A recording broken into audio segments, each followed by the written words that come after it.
এই অঙ্কটা খুব মজাদার একটা অঙ্ক। যেমনটা এখানে রয়েছে যে 2টি লেবু, 3টি কলা আর হচ্ছে 4টি আপেল, এর মোট দাম কত? আমাদের 15 টাকা।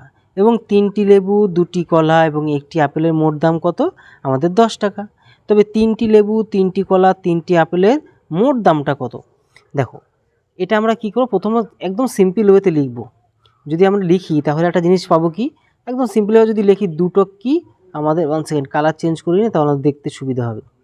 তাহলে আমাদের প্রথমত দেখতে পাচ্ছি কি, আমরা প্রথমত দেখতে পাচ্ছি যে 2টা লেবু মানে 2 এলে লেবু দিয়ে দিলাম, প্লাস আমাদের কি 3টি কি কমলা, 3টি কমলাতে কে দিলাম, হ্যাঁ, প্লাস আমাদের কি 4টি আমাদের কি আপেলের এ দিলাম।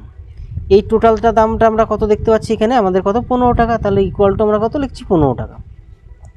এবার সেম টু সেম ভাবে এটা যখন লেখা হলো, এবার নিচের লাইনটা আমরা ক্লিয়ার করে লিখবো। তাহলে আমরা যদি এখানটাকে ক্লিয়ার করে লিখি, তাহলে 3টা লেবু, কেননা এই জিনিসটা আমরা কি লিখলাম, প্রথমত এটা তো লিখে পেলাম 2টা লেবু, 2টো কমলা, 3টে কমলা, 4টি কি আপেল লিখলাম, ইকুয়াল টু আমাদের দাম কত ছিল? 15 টাকাতে 15 টাকা লিখলাম। এবার আমরা কি লিখবো, আমরা যে 3টা লেবু, 2টি, আশা করি বুঝতে পারছো, 3টা লেবু, 2টি কলা আর একটা কি আপেল। তাহলে আমরা সেমভাবে যদি লিখি, তাহলে 3টে আমাদের কি, আমাদের লেবু, প্লাস আমাদের কি 2টো আমাদের কি, আমাদের কলা, 2টো কলা, আর একটা কি আপেল, একটা কি, একটা আপেল, এর দাম কত? আমাদের 10 টাকা।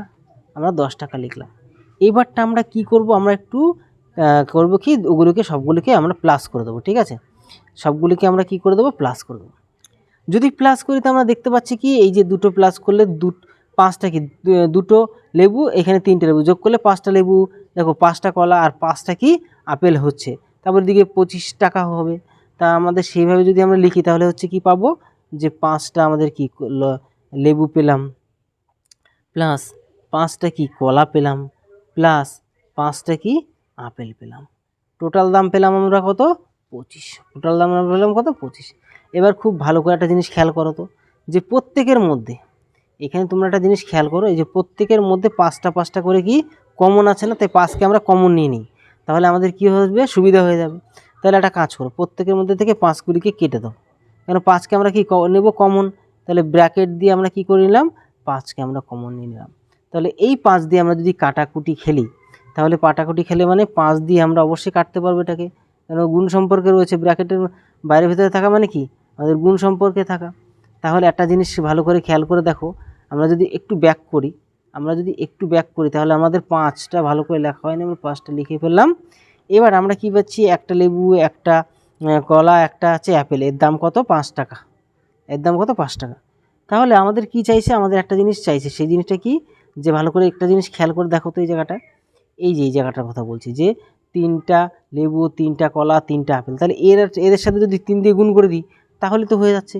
তাহলে একটা কাজ করো, এর সাথে প্রত্যেকের সাথে 3 দিয়ে গুণ করে দেয়, এটা সরিয়ে দিই আমরা, এর সাথে আমরা কি করে দিলাম? 3 দিয়ে গুণ করে দিলাম। তাহলে সবাই 3টে লেবু, 3টে কলা, 3টে কি আপেল হয়ে গেল, 3 বসেই গুণ দিয়ে দিলে হয়ে গেলো। তাহলে এই পাশের সাথে 3 দিয়ে গুণ করে মানে এই পাশের সাথেও আমরা কি করব? 3 দিয়ে গুণ করব। তাহলে 3 5 15 হয়ে গেল। 3টা লেবু, 3টা কলা, 3টা আপেলের দাম কি? 3 5 কত? 15 আমাদের কি সঠিক অ্যান্সার। আশা করি বুঝতে পারলে। একদম সিম্পল ওয়েতে আমাদের কিন্তু অ্যান্সারটা বেরিয়ে পড়লো, যেটা কিনা আমাদের ডি অপশানটা আমাদের সঠিক অ্যান্সার। তোমরা বুঝতে পারলে কিনা অবশ্যই কমেন্ট বক্সে জানাবে। আর যদি তোমাদের ভিডিওটা ভালো লেগে থাকলে অবশ্যই বন্ধুদের কাছেও শেয়ার করো।